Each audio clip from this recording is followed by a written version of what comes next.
Kenya's TPS Eastern Africa posted a 22.8% jump in pre-tax profit to 264 million shillings for the first half of this year, while earnings per share climbed 42.3% to 1.36 shillings. The operator of a chain of five-star hotels, lodges and luxury tented safari camps attributed the leap in profit to an 18% gain in revenues on the back of higher tourist arrivals and a vibrant local events and conference business environment.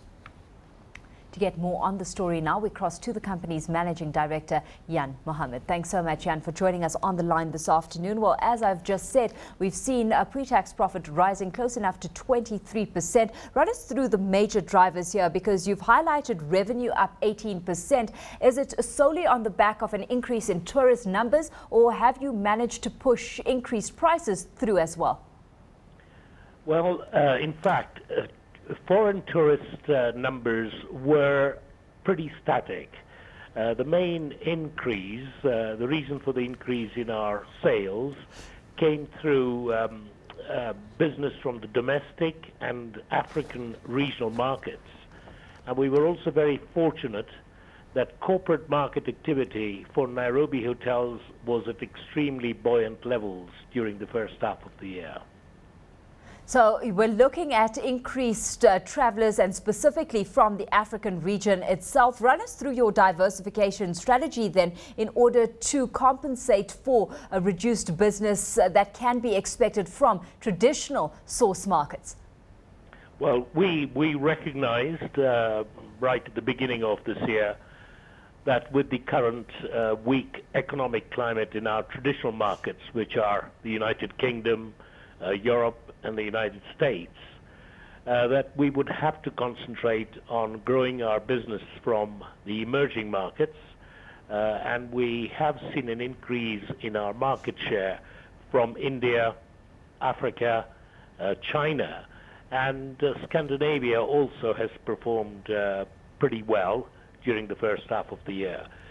So whilst we have managed to maintain numbers from our traditional markets, we have not necessarily seen a major growth in those markets.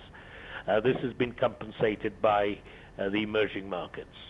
So as you entice and compete for market share then, to what extent do you have a pricing power? Give us a sense of the status in that regard.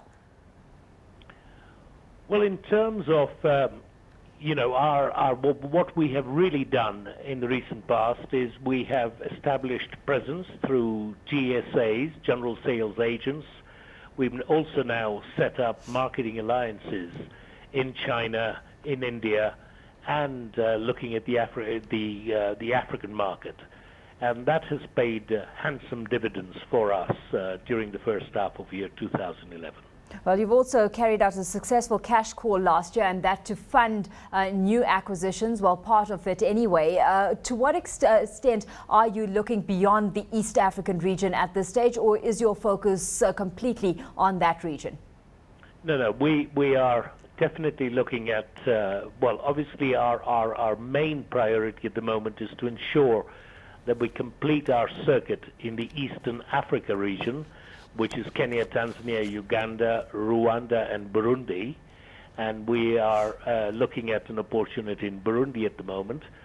But that does not stop there. We recognize that if we have to be major African players, that we have to look at northern Mozambique. We are also looking at West Africa, looking at Mali and Cote d'Ivoire. And these are all the opportunities that are on our drawing board. I can't say that we've got them all tied up, but we have a development team that is actively looking for such opportunities.